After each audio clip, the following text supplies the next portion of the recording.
देखिए, ये झटका मिट है सनातनियों के लिए, और सनातनियों को इसका अपने धर्म का पालन करे, यही मैं प्रार्थना करता हूं और सबसे प्रार्थना करता हूं। बेसिकली कहा जाता है कि बिहार की मिट्टी में हुनर है, बस उन्हें मौका चाहिए। पर जब मौका देने की बारी आती है तो हमारे बिहार के सो कॉल्ड नेता पीछे हट जाते हैं। साल 2022 में केंद्र सरकार ने पीएम मित्र टेक्सटाइल पार्क स्कीम लॉन्च की थी, जिसके तहत देश के 7 राज्यों में मेगा टेक्सटाइल पार्क बनाने की घोषणा हुई, लेकिन बिहार का नाम इनमें कहीं था ही नहीं।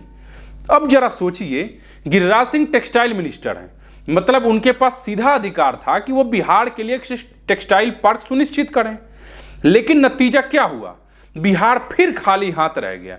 जब ये सवाल उठे कि बिहार को क्यों नहीं मिला टेक्सटाइल पार्क, तो गिरिराज सिंह ने कहा राज्य सरकार ने ठीक से प्रस्ताव नहीं भेजा और जो रिक्वायरमेंट चाहिए वो पूरा नहीं है। अरे भैया, सेंटर में तुम्हारी सरकार है, बिहार में भी तुम्हारी सरकार है, उसके बाद भी प्रस्ताव अच्छे से नहीं जाते और रिक्वायरमेंट पूरा नहीं होता। इसका मतलब आप लोग सिर्फ और सिर्फ जनता को मूर्ख बना रहे हैं। और जब मंत्री खुद बिहार के हैं तो जिम्मेदारी उनकी ही बनती है, क्योंकि मंत्री अगर चाहे तो राज्य के लिए लड़ सकते हैं। यह सिर्फ एक योजना की बात नहीं है, यह पूरे पैटर्न की बात है। बेगूसराय के रानी गांव के लोगों ने हाल ही में उनके काफिले को घेर लिया।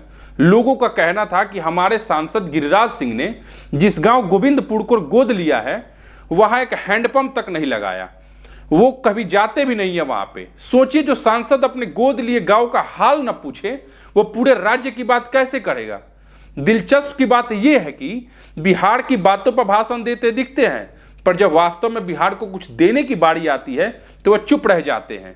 लेकिन जब नफरत भरे बयान देने की बात हो या धर्म के नाम पर राजनीति करने की हो तो गिरिराज सिंह सबसे आगे होते हैं। बिहार के लाखों युवा जो कपड़ा उद्योग में काम करते हैं, उन्हें आज भी गुजरात, तमिलनाडु, महाराष्ट्र जैसे राज्यों में पलायन करना पड़ता है, गाली सुनना पड़ता है और यहां तक कि भाषा पे भी मार तक खाने पड़ते हैं। लेकिन अगर बिहार में टेक्सटाइल पार्क बनता तो कितने लोगों को रोजगार मिलता और शायद बिहार के कुछ आर्थिक तस्वीर भी बदलती। बिहार को नफरत नहीं, रोजगार और सम्मान चाहिए।